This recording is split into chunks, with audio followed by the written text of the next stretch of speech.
guys, hope all of us are doing fine. My name is Ernest, and this is Ernest Sciences and Mathematics TV channel. In today's discussion, we're going to look at the general layers of the digestive system, and this, of course, is going to assist us appreciate the overall role of the alimentary canal, starting from the oral cavity to the anal opening. So, in this particular case, I'm going to put a disclaimer for this specific illustration. The pictures that I'm going to use in this specific sense belong to the Pearson Education, and I'd like to encourage our members to visit their website and check for some literature materials which are going to be very much essential, informative, and detailed, considering this specific aspect of the human, the general aspect of the human anatomy. So in this case, this particular illustration is going to assist us appreciate the overall makeup of the wall of the alimentary canal, and I'm going to give this one in 4 specific divisions of the serosa, the muscular layer, the submucosa, and then the mucosa, given in that specific order. So these are going to range of layers from the outer to the inner specific section of this general illustration for the alimentary canal. Now we're going to see that in some specific parts of the alimentary canals, these specific regions are going to be modified on various organs depending on their specific functions. And of course, some of them are going to appear in terms of muscle layers, which are well developed, whereas others are going to consist of a mucus lining, which are modified for secretion of digestive juices, and of course for perhaps absorption and other specific procedure which are going to take place, or activities which are going to take place along the digestive system. Now in this case, the outer layer, which I've mentioned, it basically consists of the serosa, which are of course mainly fibrous and alveolar sections of this alimentary canal, with of course some pockets of adipose tissues, which we are going to see later. And in this particular section is going to form the outermost section of this section of the alimentary canal.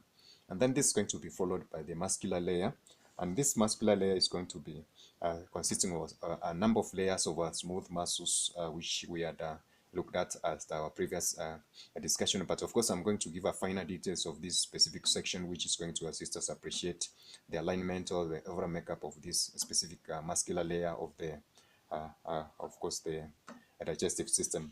Now, in some literature, we're going to see this one referred to as muscularis, and of course, that's going to imply the same specific aspect of this particular section.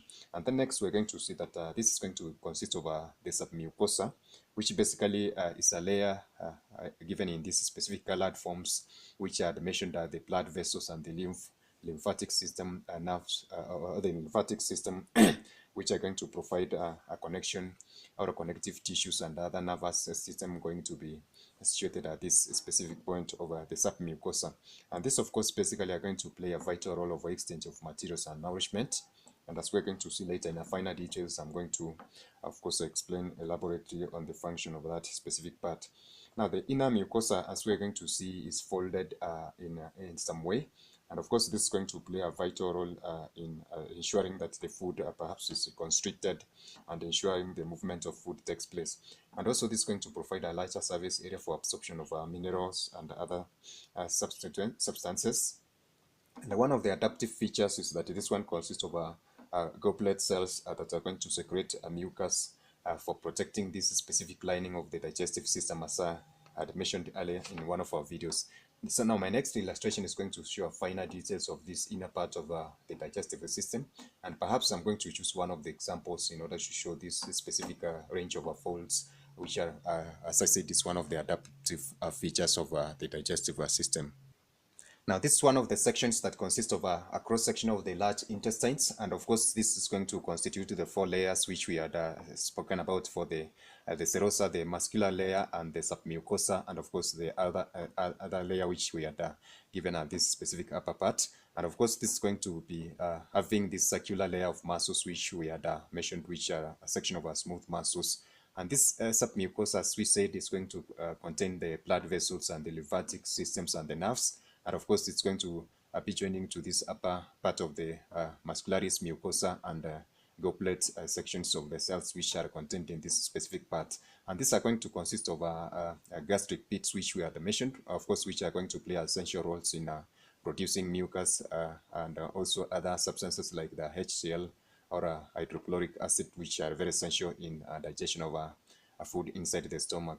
or the intestinal sections, which we are going to see later. No, this is an expansion of this specific section, and of course they are going to play a vital role in this particular case. But as we said that the gastrointestinal tract is lined with this specific kind of a plan, and of course that is going to be encompassed in the stomach and other sections of the gastrointestinal tract, as we're going to see later. In this particular section, we're going to see the smoother or the finer details of this layer of the alimentary canal. And of course, this is going to be intestinal glands, which we are given in our first video. So this is going to give for us a general example of the lining of the digestive system. And of course, at the right part of my board are layers of the small intestine, which are basically a finer detail of this specific circular folds and the villi, which are appearing at this specific top part. Now we're going to see that the provision for the lymphatic vessels and the particular blood vessels at this specific point at this, the submucosa plexus are going to provide nourishment, and of course they are going to ensure the exchange of materials between the digestive system, the lymphatic system, and this particular section of the circulatory system, as mentioned. Now there are various ranges of glands located at this specific point. And of course, as I said, they are going to provide for, of course, some substances like HCl, which are important for digestion of some materials in the stomach.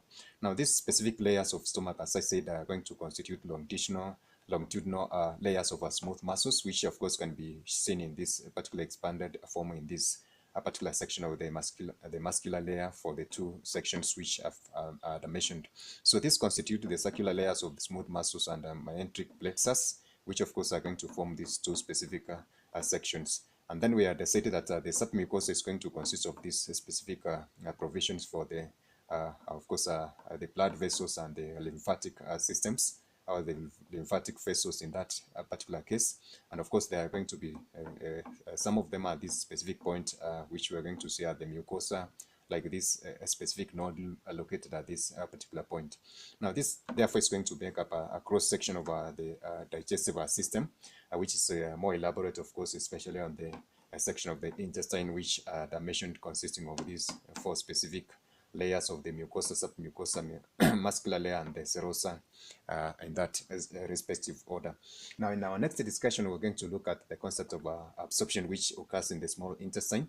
And of course, having looked at the finer details of this specific cross-section, then therefore, it's going to be finer for us, or comprehensive for us in getting the overall perception of the concepts of absorption and other kind of processes taking place inside the stomach, or generally along the alimentary canal. So that is it for now, guys. Bye, God bless you. Catch us in our next video.